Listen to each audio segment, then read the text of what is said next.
Salut, dans cette vidéo, on va continuer le projet d'installation de Robot Framework sur PyCharm pour commencer notre premier script. Donc, on a installé Python, Robot Framework, Node.js et PyCharm.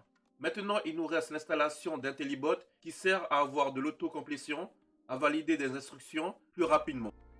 On va se rendre sur PyCharm où on va ouvrir notre projet. On va changer le nom pour robot.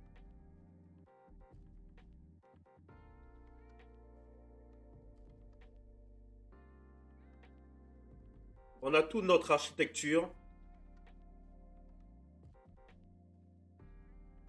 Allons dans File, dans Settings, puis dans Python Interpreter,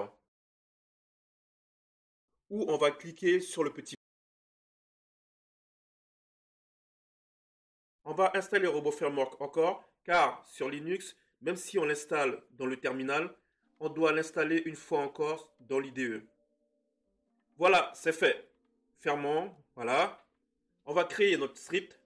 On va dans File, puis New.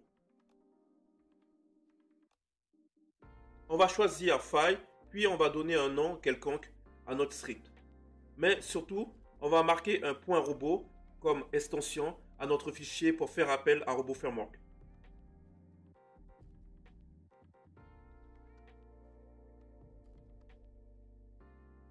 On a un petit symbole qui s'affiche qui nous montre bien qu'on est sur Robot Framework.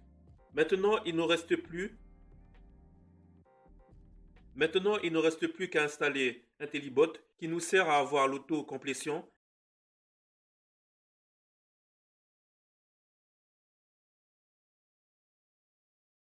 Voilà, c'est fait. J'ai une petite erreur là qui m'indique que Java n'est pas installé alors que c'est faux. Mais il semblerait que je sois obligé de créer un nouveau dossier Java pour utiliser Robot Framework ici. Je vais le faire et je reviens. Voilà, c'est fait. On va retourner sur PyCharm où on va commencer notre script robot. Ça sera un script assez simple qui nous permettra de voir le maximum de choses. Robot Framework a toute une architecture bien spécifique et sur PyCharm, il faut être plus vigilant sur les indentations et sur les étapes. En tapant des mots-clés, il y a une autocomplétion qui se met en marche et il ne nous restera plus qu'à choisir. On va commencer par Settings.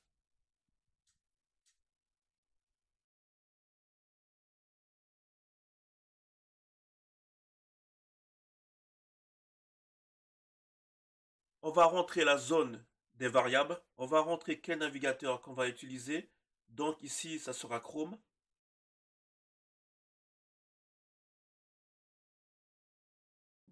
On va rentrer l'URL d'un site de test libre d'utilisation qui se nomme SauceDemo.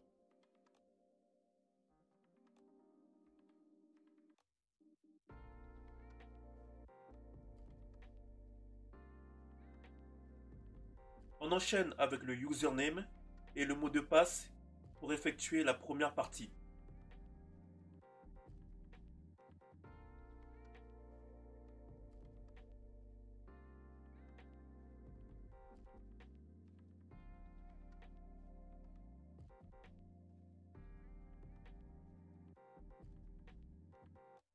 Voilà, nice. Cette fois-ci, on va rentrer la zone de cas de test. On va nommer notre premier scénario.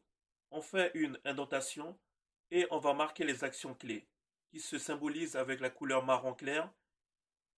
On va les rattacher à nos variables. Donc, URL, puis navigateur. On met une pause et on agrandit. On va nommer notre deuxième étape. On va appeler cette étape Login to Application. On fait une indentation. On va cliquer et il nous faut chercher le nom du locator. Pour cela, on va sur le site SauceDemo où on va placer notre souris sur l'élément. On fait un clic droit et on va inspecter. On va chercher le XPath de la barre de recherche.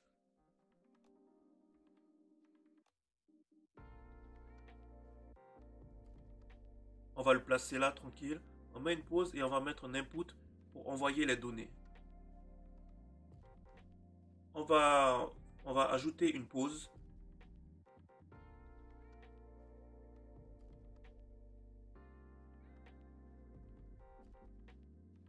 On insère la variable username.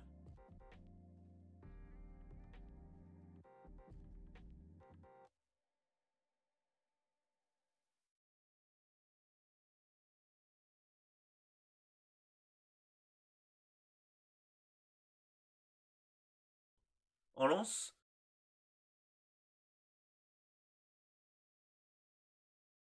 Attendez, il y a un petit souci. Il nous faut marquer input ici.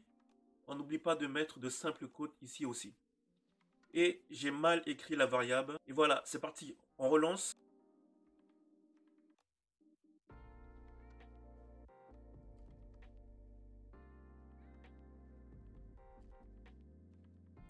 Et voilà, ok, on est good. On va, on va ajouter une pause. Et on va s'occuper du password.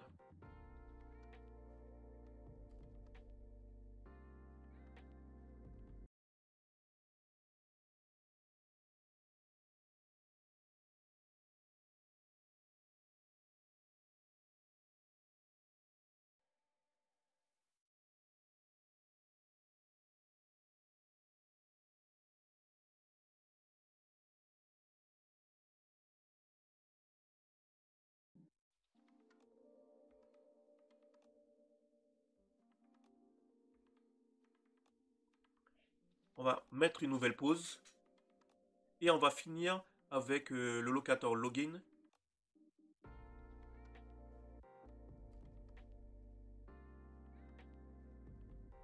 Voilà, on met son XPath. On va l'arranger un peu.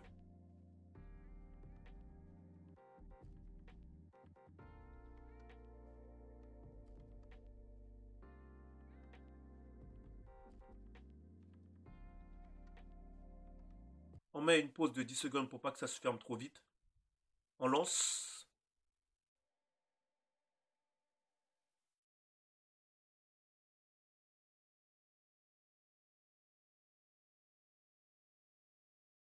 Ok, notre test est successful.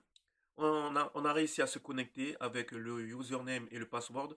C'est tout pour cette vidéo. Je vous dis à plus tard. Ciao!